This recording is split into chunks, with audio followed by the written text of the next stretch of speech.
Here we go. Jason, part 2 again. All right, it's working. No more echo. Sweet. I love it. All right, dude, you're busy. You already cut into my time, so let's get rocking and rolling on this one.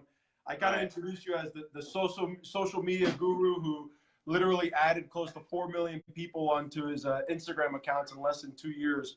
So before we talk about that, let's talk a little bit about your backstory, man. You've come a long way in a really short amount of time. Tell us where you came from, where you are today, and how did you get there? Okay, so in a nutshell, we'll go through this pretty quick. I came from a lower middle class family. My parents made me go to college. I was always an entrepreneur at heart, always had the little side hustles, started selling cars, even from candy back then, from selling cars to just reselling that arbitrage model on eBay. I got my start on eBay. eBay was in its infancy back then, so there was that it was trending. It was the newest and latest and greatest way to make money and sell things online. And I jumped on eBay train and became a power seller.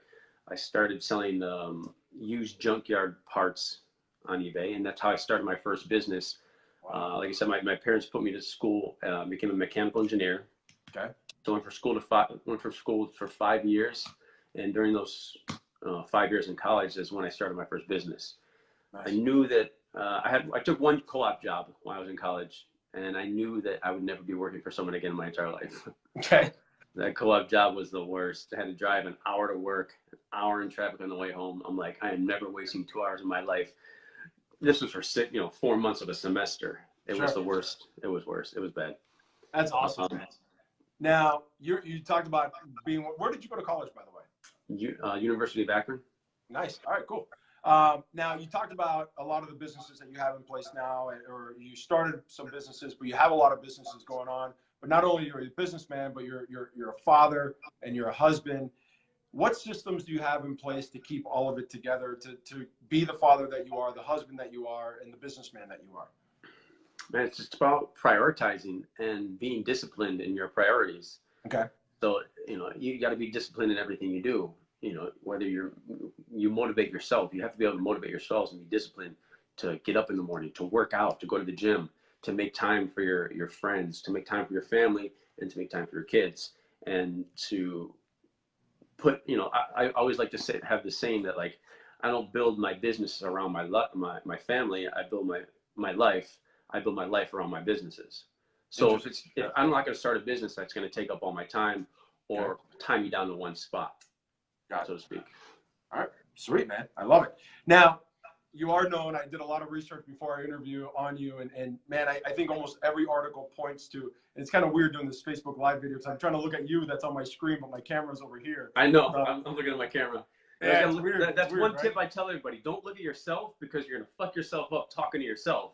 Yeah. Look at the hole in the camera. Yeah, I'm trying to look at the hole in the camera, but I almost feel like my eyes are going cross. Yeah. Just forget about yourself. Like, I'm looking at myself over here, but really you got to look at the hole in the camera. I know, man. But I see, here I am looking at you again. I like looking at people's reactions. I like looking at their faces. I pick up on body language. So it's, my first Facebook Live interview was last week.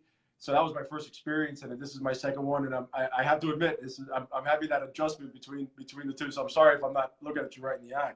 Yeah, good.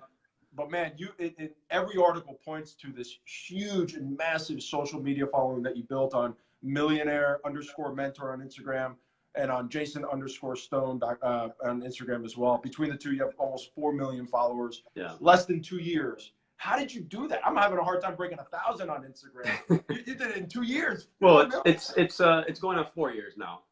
Okay. So Still 4 years. I got in. I didn't even get in the earliest time. I started in 2012. I got in 2014. 2 years later, I actually had. I had a personal account back then, and I deleted it. I deleted it because my house got robbed because of social media. I read that. And I'm like, fuck social media. I'm staying away from this social media shit. Got me robbed. Okay. And then I found, in the nutshell, like, my friend was making all this money on social media. Okay. Like selling diet plans, $100 diet plans, 20 a day. I'm like, you're making $2,000 a day selling diet plans. Wow. I need to get back on social media. This is where the attention is. Attention is the most valuable commodity there is right now. Yep. And I just saw an opening back then on Instagram because it was like the new Facebook. Everybody was kind of like Instagram, the new picture sharing app. It wasn't even video back then. It was just pictures. Yep. But I don't know what made me want to build the following back then.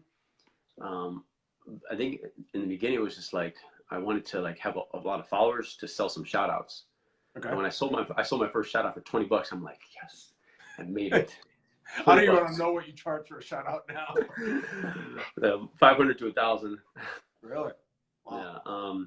Yeah. Was there something in particular that you did that just, you know, was there a secret sauce to something you did that just really, that's where you went from one day checking the number of followers you had to the next day where you went, oh man, that really gave me a huge bump? Was there one? No, it's like a culmination of 1,000 things. Okay. Inside the secret sauce, there's like all kinds of ingredients. Did you do it by yourself, or did you pay someone to help you? Yeah, I've invested hundreds of thousands of dollars into my account. Okay. Now, I think you went on, you had mentioned to me that you created your own social media business, right? In the sense of helping maybe people like myself to create a following and all that. So yeah, that's the latest and greatest. I mean, it's a business I've been running on the back burner, not the back burner, but behind the scenes for a couple of years now. It's the agency. I've had a social media marketing agency and just helping businesses grow, helping them, you know, strategize their content creation, you know, strategize their distribution of their content, and, you know, just all around growth and strategy on social media. So that agency I'm kind of scaling right now. That's kind of like one of the verticals that I'm in right now. How do people, just out of, and we didn't even talk about this. I know we really briefly we did, but if somebody wanted to look you up, and then this is not even on my list of questions for you, but if somebody wanted to look up the agency, where's the best place to find you? It's not even on a website yet. Just got to email me. Yeah. Email. I'm working on the website right now, actually. Cool. All right. Yeah. Very good. Fair enough. Now, surprisingly, I have a hard time convincing people to let loose on social media and go all in. Quite frankly, I was one of them up until this Inquiring Minds Want to Know video series kind of took off and is going where it's going. What success story can you share with us as a result of you going all in on social media that you can share with our viewer audience to help the realtors, particularly that are watching this, get over that edge of fear of social media? Am I posting too much or whatever? What's one success story you can share with us as a result of your social media following?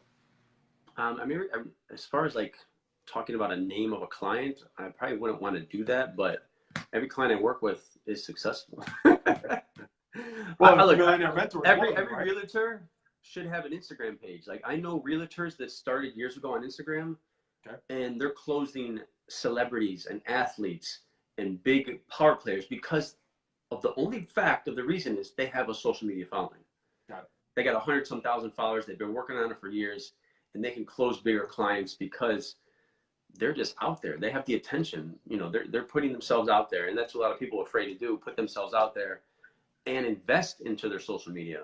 Like, your followers are worth money. So, you know, every follower that you have is like an investment into a house, into a business.